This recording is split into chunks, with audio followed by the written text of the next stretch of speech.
All right, let's move into Father's Day. 2019. Yep. So I started Tribe Skates.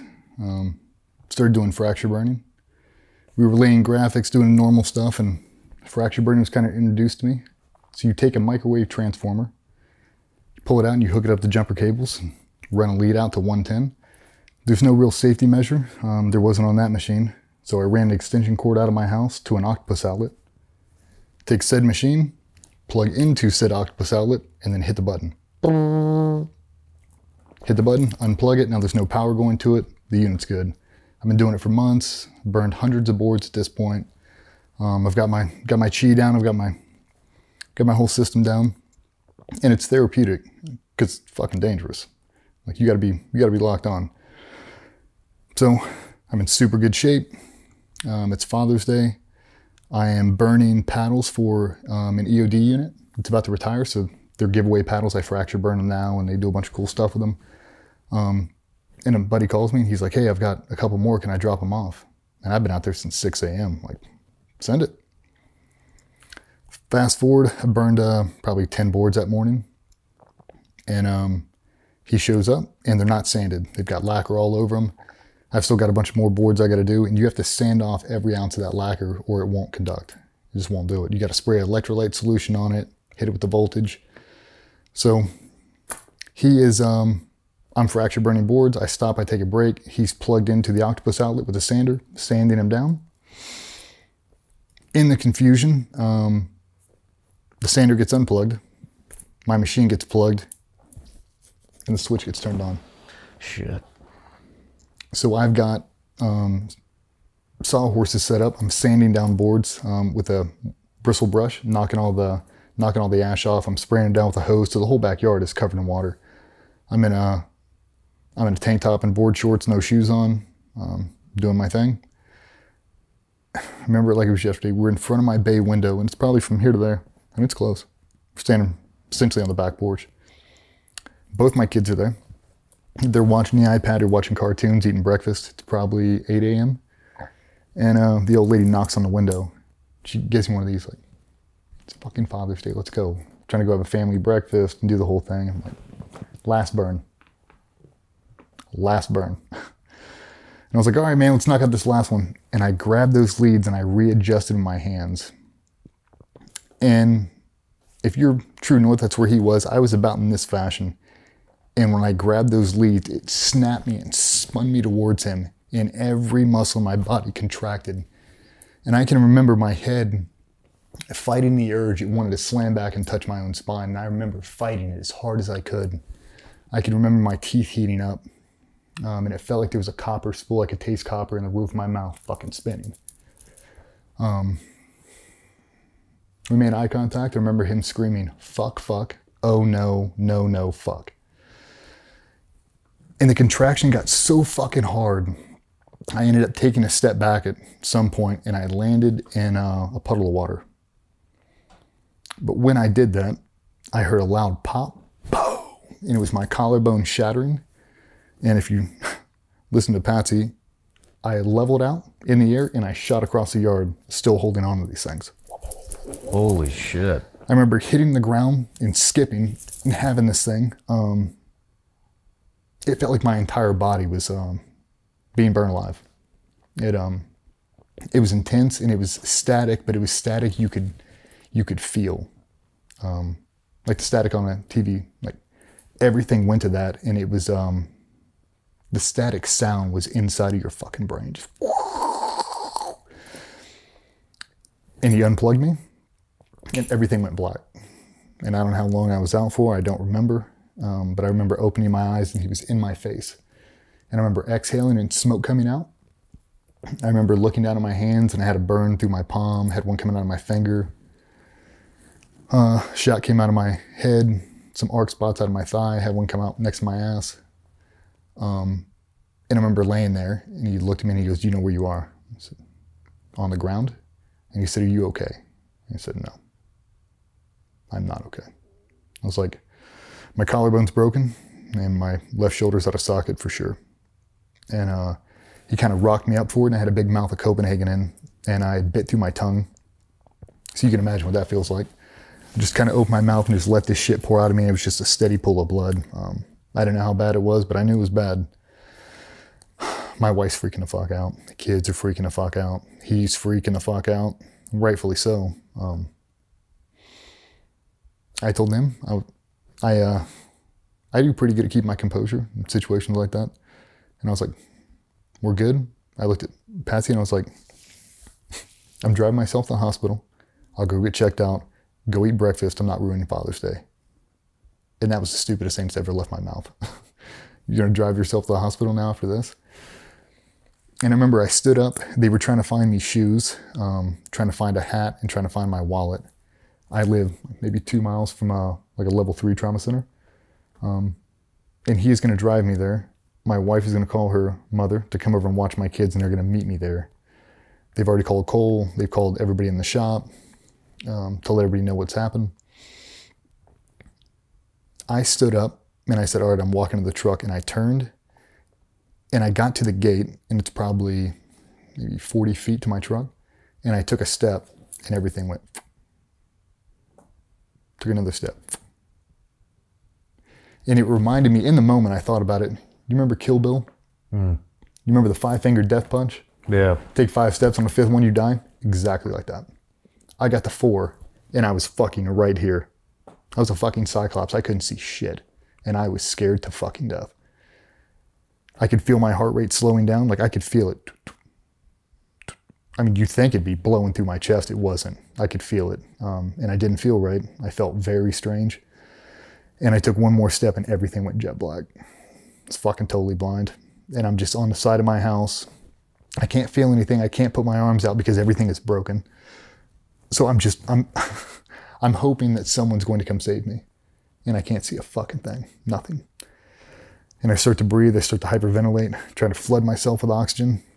And I forced it. I opened my eyes as wide as I could, and I started to deep breathe until light started to come back in. And I felt a hand on my shoulder. It was him, and he guided me to the truck. And by the time I got there, my vision had came back. But it wasn't normal vision. It was like superhuman vision. It was the brightest colors I've ever seen in my whole life. It was like I could see, like Superman. I saw everything. I felt everything. I've never been so in tune with my body, ever. I could feel everything. We got in the truck and we drove to the hospital, and we hit every pothole on the way. So my collarbone's in like 30 pieces. It's just kind of gravel, just moving around. My scapula's blown out. And every bump we hit, it felt like a shard was going to go into my lung. I didn't know how bad it was at the time, but I had a pretty good fucking idea. And we walked back there. Walked in, told him exactly what had happened. We don't know the voltage. I don't know the ampage. I don't know anything except that everything I've ever read is no one survives this shit. So I should have been dead. They brought me back on the table. They stripped me down. They're going through everything. They shoot the x-rays. They see the collarbone shattered. They see the scapula. They see everything else. And this doctor comes back. And he tells me, he's like, hey man, what do you do? And I told him.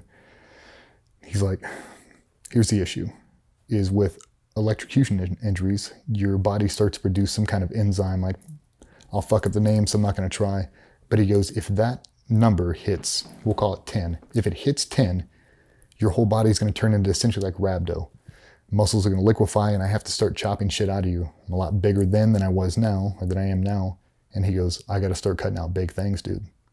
He's like, pecs got to go, lats got to go, glutes, thighs, hamstrings. We got to cut it out of you, because if not, it turns to mush, it turns septic, and you'll fucking die. He's like, so when this thing goes, we got to go.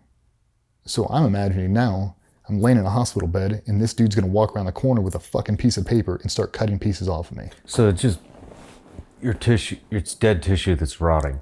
Yeah, essentially like becomes toxic. There's so much trauma all the way through, your body produces natural enzyme that basically turns shit septic. And he's like, that's what happens with rhabdo, like muscles liquefy or whatever. And he was concerned about it. And they did an ambulance ride all the way up to the burn unit, put me in there, ran every test they could, all the x-rays, you know, stayed in there for a couple days. And that dude came back in and he goes, I don't know what the fuck is going on with you. He's like, everybody on earth produces this enzyme. Everybody. You know, if at 10, we've got to start cutting shit out. Everybody sets at a 5. He goes, not only are you not at a 5, he goes, I can't find a trace of it in your whole fucking body. He goes, it's a medical fucking mystery. Why you're alive, I don't know. There were a bunch of theories about because I was holding on to both leads, kind of connected a circuit, my muscles just contracted until I blew shit out. And if he wouldn't have unplugged me, I just would have stayed like that and cooked. You know, another second longer. They were talking about, it's kind of like doing a defib on somebody. He's like, we don't know what your heart was doing. If he would have unplugged it, you know, 0.25 seconds pre or post, maybe you would have flatlined and died. We don't know. He's like, because no one survives it, so we can't ever get test data for it. So I remember laying in the hospital. This is right after it happened, and I was supposed to work a jump course the following day. This happened on a Sunday. I'm supposed to work on Monday. And I remember calling the people I was working for at Skydive Suffolk, and I was crying. I was like, I am so sorry. Like, I can't believe I did this to you. It's like, I'm going to be there. I'll be there tomorrow at 07. I was like, I just don't think I'll be able to jump. And that fucking doctor looked over me, and he's like, you ain't going any fucking way. Just like that. Patsy jumped my ass, and I was like, Patsy, like, I'm just going to go down there. I'm in slings. I'm not doing any of this shit. And he's like, you could fucking die. Just like that. Hand the phone over, Patsy talked to her, and basically, like, he's not going to make this trip. And I didn't want to hear that. And then I instantly asked him, like, well, I've got the world record coming up in 4 weeks. And he looked at me and he's like, your days are done, dude. You're not fucking jumping. He's like, you're going to need major, major reconstructive surgery. And I had just went through it. Like, I had just gotten done. Yeah. Like, I just went through a year-long rehab process. Like, again? What the fuck, man? Like, you talking about driving dude in a hole. Like, not again, man. Not a fucking again. And the things you don't think about, like, putting on socks. I couldn't put on fucking socks. I couldn't wipe my own ass. I couldn't bathe myself. I couldn't do shit. I could do nothing. I was worthless for months. I mean, I've got 2 plates and 27 screws from here to here. Like, it's over. My collarbone doesn't hinge on my sternum right. Like, this scapula thing, when that thing blew out, that was an injury that I never respected before. You hear about people breaking shoulder blades and scapulas, you're like, that's a terrible injury. It's terrible. When it blew out of my hand, it kind of fused my hand. So when people would shake it, it blew a hole through and hit the nerve bundle and hit the tendon. So anytime you would move my thumb, it felt like you were ripping my thumb off. I couldn't draw a pistol. Holding a carbine was miserable. And I had to basically just deal with that. And you were going to contract as well when you retired, correct? Yeah, I was supposed to go in September, December. So that was out the window now. Oh, there's no way. Yeah, with the rehab it took, there's no way. Just had to keep pushing that date back further and further. Try to lean in heavy on tribe skates, but now I'm hurt. Now what do I do? Like, now what do I do? Went back out at 6 a.m., 5 days later, and I finished fracture burning all this fucking skateboards, what I did. Yeah. My wife woke up, and you have never seen a look like that. Dude, she stood on that back porch and looked at me, and if looks could kill, I'd be fucking dead. Called me everything she could. Selfish motherfucker. Yeah. And she was right. But I told her, I was like, it's like skydiving. You have a cutaway, you have to get back on the next load and go back up. You're going to build it up too much in your head. And I was like, it's a freak accident. I'm lucky enough to be alive. And if I don't do it right now, I was like, this thing will define me right now. I was like, this isn't who I am. I can't let this fucking thing beat me. I have to do it again. And I think she understood. And we obviously have a different system now, and it's very controlled now. I don't let anybody do it around me. We cut that out of it. But that rehab coming back, the very next day we started. I called Vernon Griffith, my trainer, and we started the very next day with a 2-pound dumbbell. Doing the whole thing over again. And it was miserable. Damn.